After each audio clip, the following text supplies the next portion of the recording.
Welcome to Doctor's Good News, the show where we focus on good news in healthcare, things that will make you happier, healthier. This week's news comes from the Journal of American Heart Association. Hint, hint, it's going to be good for your heart, and it could quite literally save your life. So roll the intro. Yeah, we probably don't have an intro yet. And this is bloody cold. Fantastic. I've got my trusted notes here in the form of this tattered piece of paper, which my son decided to take a couple of bites out of. So some bits are actually lost to science forever. The good news is we've retained about 80% of it, so let's dive straight in. The team doing the study wanted to look at what kind of diet reduces your risk of CVS, cardiovascular disease, which is like one of the main killers in modern countries. Your heart disease, your strokes, your atherosclerosis, those kind of things.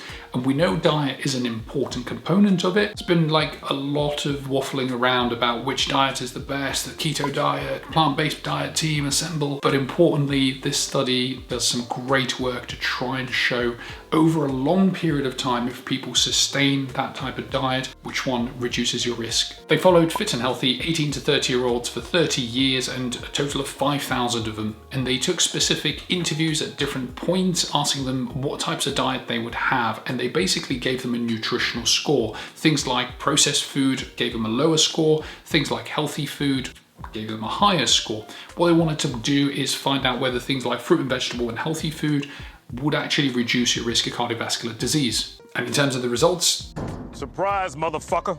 Yep, you've guessed it, a plant-centered, high-quality diet with a few high-quality animal products gave the highest reduction in risk, so a 52% reduction in cardiovascular disease. Not surprising, I was a little bit surprised by the animal products. What the main researcher says is essentially a plant-centered diet is the one that tends to be most effective at reducing your risk, but some healthy animal products didn't really make any difference in terms of increasing your risk further. Things like non-fried chicken, non-fried fish, and low-fat dairy products were okay in moderation. Which, if you think about it, is actually pretty cool, because I can't convince myself or my family to completely go vegetarian. It's a big lifestyle change. I would love to be able to do that, and it's the same for my patients. You can't suddenly change someone's diet overnight completely. But what I like is that you can start to shift a diet towards a healthy pattern. So being a bit more plant-centered with some things that we still like chicken or fish or eggs, will still show some beneficial results. Let's take a step back from this study and have a look at it. So it's an observational study where people were just living their lives out, and then you come in and interview them and try and work out certain factors in their life. No matter how well you do that, because it's a real life study, you're going to have some factors that are going to be confounding. For example, people who have a plant-centered lifestyle may actually exercise more, or they may not smoke as much, or they may be more annoying. I didn't say that.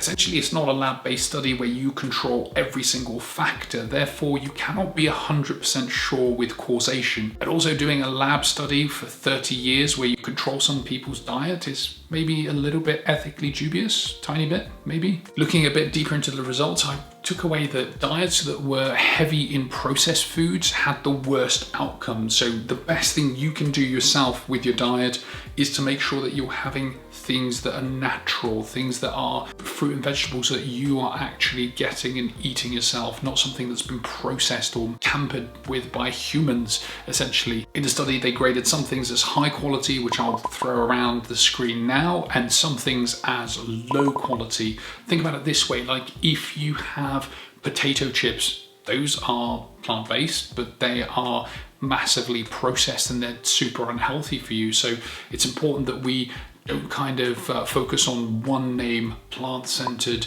or plant-based, and say everything is healthy. There will be lots of different shades of grey within that diet itself. And the cool thing was that you don't have to make a massive radical change in your diet. This is basically a small shift towards plant-centered food, but still keeping some healthy animal-based stuff. When I talk to my patients, and even for us as a household, we find it difficult to really go completely vegetarian. We love our barbecues. We still go do barbecues every couple of weeks, and By the way, Beyond Meat burgers have been like an amazing new addition.